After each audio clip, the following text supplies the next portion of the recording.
update. This week we've got Greg Sonnenberg with us. Greg's a National Senior Project Officer for Training and Development.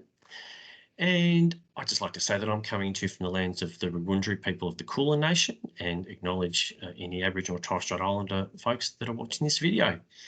Welcome, Greg. G'day. I'm coming from the lands of the Turrbal and Yagara people from Mianjin, which is Brisbane. Awesome. Thanks, mate. Yes, we're crossing a few different states at the moment. So this week we're going to have a bit of a chat about national training and why it's important for states and territories. So why is it important, Greg, that we all have the same level of training? What we've seen sort of over the last 10 years or so is increasing movement of people between states and territories during activations. And we've had a lot of after action review processes and lessons learnt processes and debriefs after all types of activities.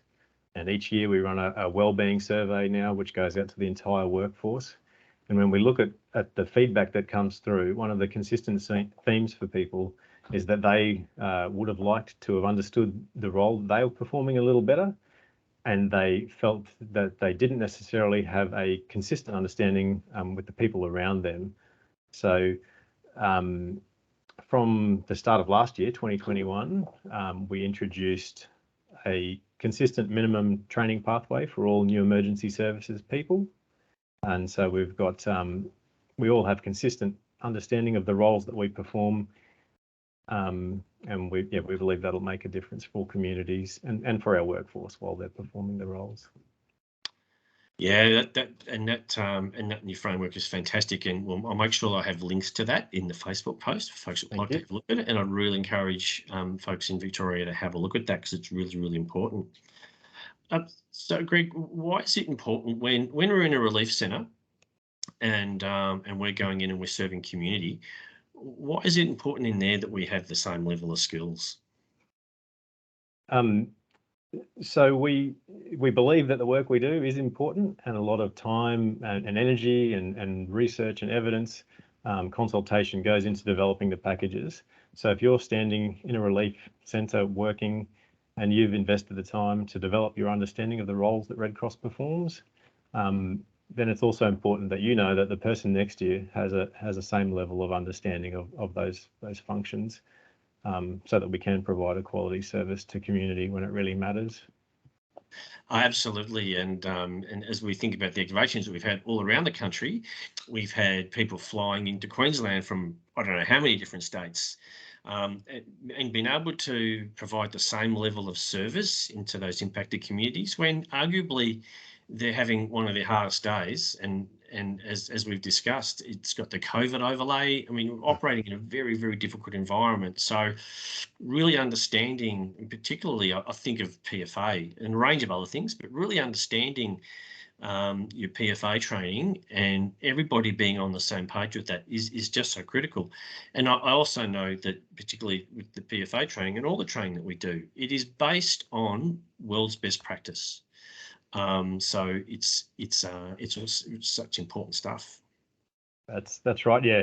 Well, yeah. In the recent months, absolutely, with the flooding events in New South Wales and Queensland, there's been significant interstate deployments, including many Victorians generously coming north to help out.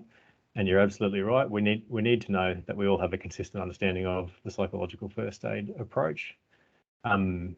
And the other thing we've been seeing over the last couple of years with COVID is not just those interstate deployments where you travel interstate, but we've been seeing interstate assistance, so from one state and territory to another, but remotely over the phone. So there've been many instances where the COVID tele-outreach has been done, for example, from Northern Territory people supporting South Australian people. And it's just another example of how having a consistent approach can make a real difference. Absolutely. Look, one of the things that I really value about Red Cross is that we do have a national approach to what we do. Unlike a lot of other agencies work in their own states under their own jurisdictions, but we are fortunate that we have that national approach. So we can run different centres in different states, and we do it all the time, and they support each other. So again, making sure that we are nationally consistent in the training for those things. I think particularly of Register Fund Reunite and reuniting family and friends. Like that can be run from anywhere. Yep. But we must have a consistent approach to how we do that.